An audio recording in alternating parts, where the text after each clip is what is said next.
हरियाणा की कमान आखिरकार न्याब सिंह सैनी के हाथों लग गई। हरियाणा में जिस बात को लेकर चर्चाएं हो रही थी कि आखिरकार भारतीय जनता पार्टी में अंतर्कलह है और इस अंतर्कलह को भारतीय जनता पार्टी सुलझा नहीं पाएगी। इसका सबसे बड़ा कारण तो यही नजर आ रहा था कि हरियाणा में मुख्यमंत्री कुर्सी पर दावेदारी राव इंद्रजीत सिंह और अनिल विज की देखी जा रही थी और न्याब सिंह सैनी खामोश नजर आ रहे थे। लेकिन जैसे ही गृह मंत्री अमित शाह के नेतृत्व में फैसला सुनाया गया, न्याब सिंह सैनी के चेहरे की मुस्कान दोगुनी होती हुई नजर आई। अब क्या करेंगे राव इंद्रजीत सिंह, अब क्या करेंगे अनिल विज? नमस्कार, मैं नाज़मीन खान और आप देख रहे हैं SPN 9 न्यूज। राव इंद्रजीत सिंह, जिनके 9 विधायक उनके आवास पर उन्हें समर्थन देने पहुंचे थे, यहाँ तक कि दावा करते हुए नजर आ रहे थे कि राव इंद्रजीत सिंह को ही मुख्यमंत्री पद की दावेदारी पर होना चाहिए। वहीं अनिल विज खुद अपने जरिए बयान देते हुए नजर आए थे कि तकदीर और तस्वीर हरियाणा की बदल देंगे, हरियाणा के विकास में महत्वपूर्ण योगदान देंगे, अन्य राज्यों के मुकाबले हरियाणा दोगुनी तरक्की करेगा। अनिल विज ने कई बयान दिए अपने मुख्यमंत्री पद की दावेदारी को लेकर, लेकिन जैसे ही समय नजदीक आया, अनिल विज अपने ही बयानों से पलटते हुए नजर आए। अनिल विज ने साफ कर दिया कि मैं मुख्यमंत्री पद की दावेदारी पेश नहीं कर रहा हूं, बल्कि मैं भारतीय जनता पार्टी के फैसले से सहमत नजर आऊंगा। गृह मंत्री अमित शाह ने पंचकुला में एक फैसला सुनाया, न्याब सिंह सैनी को मुख्यमंत्री पद की दावेदारी के रूप में आगे कर दिया। विधायक दल का नेता चुना गया। न्याब सिंह सैनी मौजूद रहे, राव इंद्रजीत सिंह मौजूद रहे, कई विधायक, लेकिन उनकी शक्लें नजर आई कि क्या वो नाराज हैं इस फैसले से। हरियाणा में क्या मुख्यमंत्री पद को लेकर 2014 से लेकर अब तक सिर्फ इंतजार कर रहे राव इंद्रजीत सिंह, क्या अब भी कोई बड़ा खेल भारतीय जनता पार्टी का बिगाड़ सकते हैं? इससे जुड़े हुए ही कई तमाम सवाल यहाँ पर नजर आते हैं। मेरे साथ मेरे सहयोगी सिराज मौजूद हैं। सिराज, क्या लगता है, हरियाणा में ये कहा जा रहा है कि एक तरफ तो बगावत जैसे बयान दिए जा रहे थे, बागी तेवर आजमाए जा रहे थे, वहीं दूसरी तरफ अब विधायक दल का नेता न्याब सिंह सैनी को चुन लिया जाता है, जबकि ये नाम खुद अनिल विज आगे करते हुए नजर आती है। क्या सब कुछ ठीक हो चुका है? जी देखिए, जाहिर सी बात है, जिस तरीके से गृह मंत्री अमित शाह और मध्य प्रदेश के मुख्यमंत्री मोहन यादव लगातार मोर्चे पर थे और जिस तरीके से आज बैठक हुई और बैठक में नायब सिंह सैनी के नाम पर मुहर लगी, और चौंकाने वाली बात यह है कि खुद जो खबरें निकलकर सामने आ रही हैं कि अनिल विज ने ही नायब सिंह सैनी का नाम आगे किया। तो देखिए, अब भारतीय जनता पार्टी में किस तरीके का मैनेजमेंट है और किस तरीके से जो प्रभाव है आला कमान का, वो नजर आता है। भले ही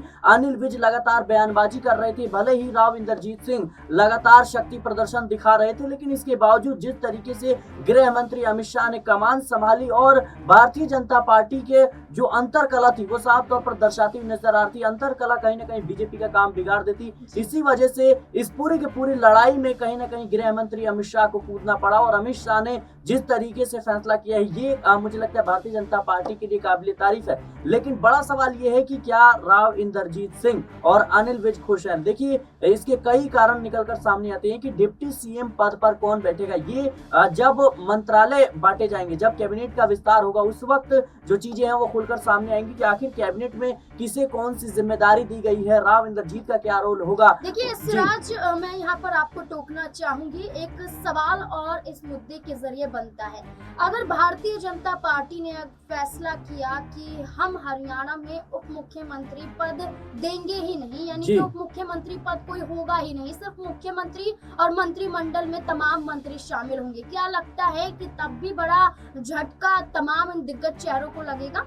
जी देखिए, मुझे नहीं लगता कि भारतीय जनता पार्टी ऐसा कुछ बड़ा कदम उठाने वाली, क्योंकि जहां भी बीजेपी फंसती है वहां पर 2 डिप्टी सीएम बनाती हुई नजर आती है। चाहे वो बिहार की बात कर ले हम, जिस तरीके से बिहार में 2 डिप्टी सीएम बनाए गए हैं, सम्राट चौधरी और विजय सिन्हा। वहीं अगर हम बात कर ले महाराष्ट्र की, तो महाराष्ट्र में भी जिस तरीके से अजीत पवार और देवेंद्र फडणवीस को उप मुख्यमंत्री बनाया गया है, तो कहीं ना कहीं बीजेपी जहां भी फंसती है वो तमाम पदों के जरिए, तमाम अधिकारों के जरिए, कैबिनेट विस्तार के जरिए अपने नेताओं को साधने का प्रयास करती है। और इसी कड़ी में मुझे लगता है कि अनिल विज को कोई बड़ी जिम्मेदारी जरूर मिल सकती है। हालांकि राव इंद्रजीत सिंह की बात करें तो उनकी बेटी जो है उनको कहीं ना कहीं कोई बड़ी जिम्मेदारी मिल सकती है, कैबिनेट में जगह मिल सकती है। ये मुझे लगता है कि आरती राव के लिए काफी ज्यादा कह सकते हैं खुशी भरा पल हो सकता है। सिराज, यहाँ पर सवाल एक और लेना चाहूंगी आपसे कि अनिल विज के जरिए नायब सिंह सैनी का नाम आगे किया गया जी और इस विधायक दल की बैठक से पहले अनिल विज ने अपने बयानों से पल्ला भी झाड़ा।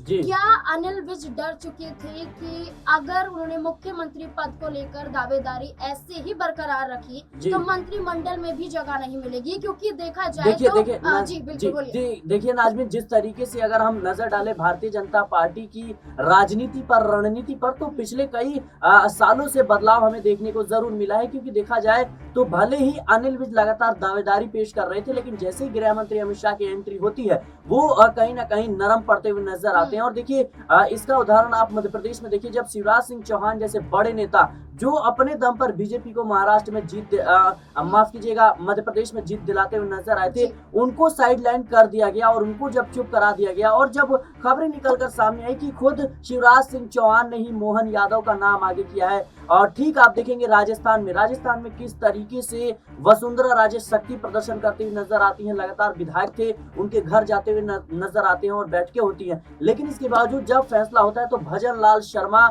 मुख्यमंत्री होते हैं। और जो खबरें निकलकर सामने आती कि खुद वसुंधरा राजे ने भजन लाल शर्मा को आगे किया है, तो आप देखिए किस तरीके से प्रभाव है भारतीय जनता पार्टी के अंदर, किस तरीके से जो आला कमान है उसका दबदबा है, किस तरीके से मैनेजमेंट है। ये मुझे लगता है बीजेपी के लिए एक अच्छी खबर जरूर है। क्योंकि देखा जाए अनिल विज लगातार मुख्यमंत्री पद का दावा ठोक रहे थे, लेकिन इसके बावजूद जिस तरीके से जो खबर निकलकर सामने आ रही कि उन्होंने खुद नायब सिंह सैनी का नाम आगे किया, ये अपने आप में दर्शाता है कि बीजेपी किस तरीके से रणनीति बना रही है कि कहीं ना कहीं बीजेपी की जो रणनीति है वो अपने आप में दर्शाती है कि पार्टी में कितनी कह सकते हैं कितना ज्यादा प्रभाव है आला कमान का, कितना ज्यादा वर्चस्व है, खासतौर पर जो उच्च पदों पर बैठे हुए लोग हैं। देखिए, अगर हम बात करें तो कांग्रेस पार्टी के दिग्गज चेहरों के रूप में कहे जाते थे राव इंद्रजीत सिंह। राव इंद्रजीत सिंह का दबदबा दक्षिण हरियाणा में देखने को मिलता है।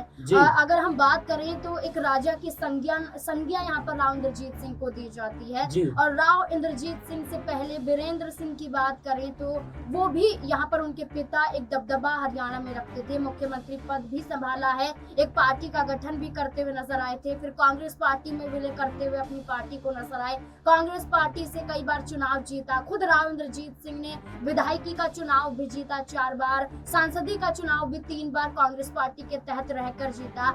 आज के समय में देखा जाए सिराज तो कांग्रेस पार्टी अभी भी राव इंद्रजीत सिंह का सम्मान करते हुए नजर आती है, उनके समर्थन में बयान देती है। क्या ये मौका आ चुका है कि अब नायब सिंह सैनी के चेहरे पर मोहर लग चुकी है? क्या कांग्रेस पार्टी यहाँ पर कोई बड़ा खेल करती हुई नजर आ सकती है? देखिए मुझे लगता है संभावनाएं अभी बिल्कुल पूरी तरीके से खत्म होती हुई नजर आ रही है। हालांकि राजनीति में कुछ भी स्पष्ट तरीके से नहीं कहा जा सकता, क्योंकि अब देखना होगा कि जो राव इंद्रजीत है वो भले ही इस वक्त भारतीय जनता पार्टी का हिस्सा, लेकिन एक वक्त था जब वो कांग्रेस के बड़े दिग्गज नेताओं में शामिल थे और कहीं ना कहीं जिस तरीके से उन्होंने कांग्रेस के साथ बगावत की, इसका खामियाजा कांग्रेस को भुगतना पड़ा। हालांकि भूपेंद्र सिंह हुड्डा ने जिस तरीके से बयान दिया कि राव इंद्रजीत सिंह हमारे पुराने साथी हैं और आने वाले समय में अगर ऐसी कुछ संभावनाएं बनती है तो जरूर उनका स्वागत होता है। यानी कांग्रेस पार्टी सत्ता में आने के लिए कहीं ना कहीं राव इंद्रजीत को सीएम चेहरे के तौर पर जरूर पेश करना चाहेगी और कर भी सकती है। क्योंकि देखिए राजनीति में लगातार उलटफेर की स्थिति बनी रहती है और जिस तरीके से कांग्रेस पार्टी ने जीती हुई बाजी हारी है, मुझे लगता है कि इसको पूरा करने के लिए राव इंद्रजीत सिंह को ऑफर देना होगा और उनको हर संभव प्रयास करना होगा कि वो आपके साथ जुड़ते हुए नजर आए। लेकिन मुझे नहीं लगता कि अब राव इंद्रजीत सिंह आते हुए नजर आएंगे, क्योंकि कैबिनेट विस्तार पर नजर डालनी होगी। अगर उनको या फिर उनकी बेटी आरती राव को मुख्य भूमिका में लाया जाता है फिर तो ठीक है, लेकिन अगर ये तमाम चीजें नहीं होती तो फिर राव इंद्रजीत सिंह लोकसभा चुनाव के दौरान भी नाराज बताए जा रहे थे। ऐसे में देखना होगा कि उनका अगला कदम क्या होगा। देखिए वाकई बिल्कुल ये कहना गलत नहीं होगा कि अब 17 अक्टूबर को शपथ ग्रहण समारोह होगा और उसके बाद मंत्रिमंडल का विस्तार होगा। उम्मीद तो यही लगाई जा रही है कि निराश तो जरूर हुए हैं अनिल विज और राव इंद्रजीत सिंह, लेकिन कैबिनेट में जगह अगर मिलेगी तो ये नाराजगी दूर भी होती हुई नजर आ सकती है। लेकिन अगर कैबिनेट में भी जगह नहीं मिलती है राव इंद्रजीत सिंह की बेटी आरती राव सिंह को और अनिल विज को, तो ये नाराजगी बढ़ भी सकती है। आपको क्या लगता है इस मुद्दे को लेकर कि खेल खत्म हो चुका है या खेल अभी शुरू हो चुका है? इस पूरे मुद्दे को लेकर अब आपकी राय क्या है? कमेंट सेक्शन में अपनी राय जरूर दें। देखते रहे SP9 न्यूज़।